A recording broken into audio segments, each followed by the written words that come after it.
2025 శని రాహు కలయిక ప్రభావం ఏమిటి?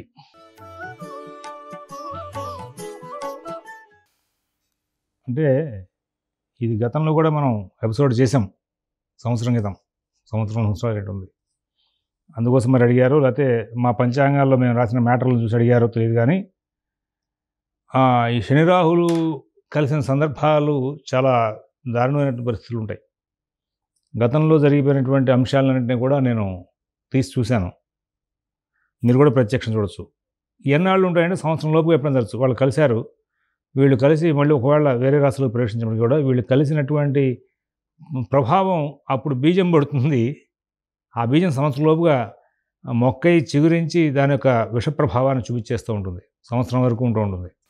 గురుణ సౌరిణ వాపి రాహుయుక్తే అథవా శిఖి యోగశ్చండాల నాయోయం రాజా రాష్ట్ర వినాశనం అని చెప్పేసి మనకి జ్యోతిషశాస్త్ర గ్రంథాలు తెలియజేస్తున్నాయి.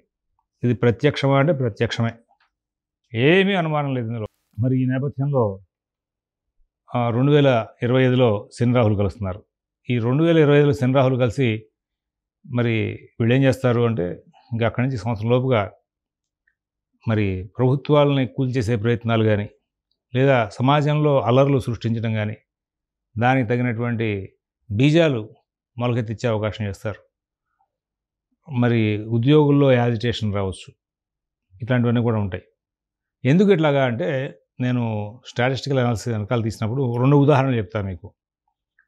మన ప్రధానమంత్రిగా చంద్రశేఖర్ గారు ఉన్న టైంలో శని రాహుల యొక్క కలయిక జరిగింది. ఆ సందర్భంలో మరి గవర్నమెంట్ కూలిపోయింది. చెప్పాను సంవత్సరం లోపుగా జరిగిపోతాయి వ్యవహారాలని. ఆ తర్వాత జలగం వెంగళరావు గారు ముఖ్యమంత్రిగా ఉండగా, ఆ తర్వాత మర్రిచెన్నారెడ్డి గారు ముఖ్యమంత్రి అయ్యారు. వాళ్ళిద్దరికి మధ్యలో ఆ జలగం వెంగళరావు గారు ఉన్నప్పుడు శని రాహులు కలిశారు.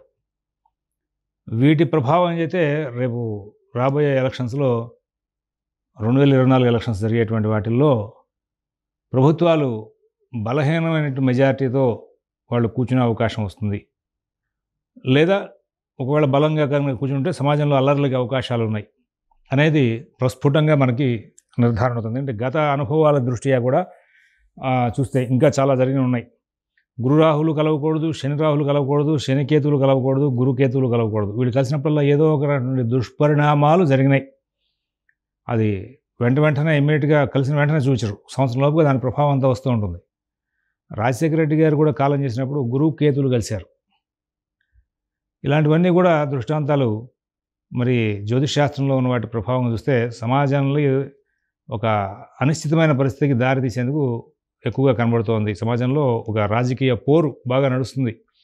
మరి రాజా రాష్ట్ర పరిపాలన రాజుగారికైనా ఇబ్బంది రావాలి, లేదా రాష్ట్రానికైనా వినాశనం రావాలి. ఈ రెండిట్లో ఏదైనా సందర్భాలని మనకి శాస్త్రం సూచిస్తుంది. కాబట్టి ప్రజలందరూ కూడా అందరూ భగవత్ ప్రార్థన చేస్తే ఈ యొక్క సమస్యను దాటేసే అవకాశం వస్తుంది. అందరూ కనుక ప్రార్థన చేస్తే భగవంతుడు అనుగ్రహిస్తాడు.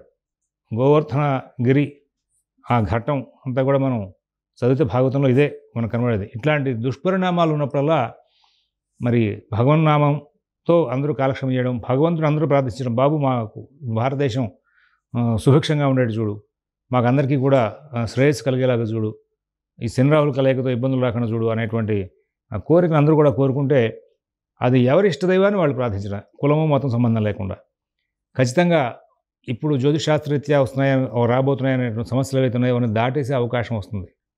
100% వాటిని మనం దాటుకుంటూ ముందుకు వెళ్ళే అవకాశాలు వస్తాయి. స్వస్తి.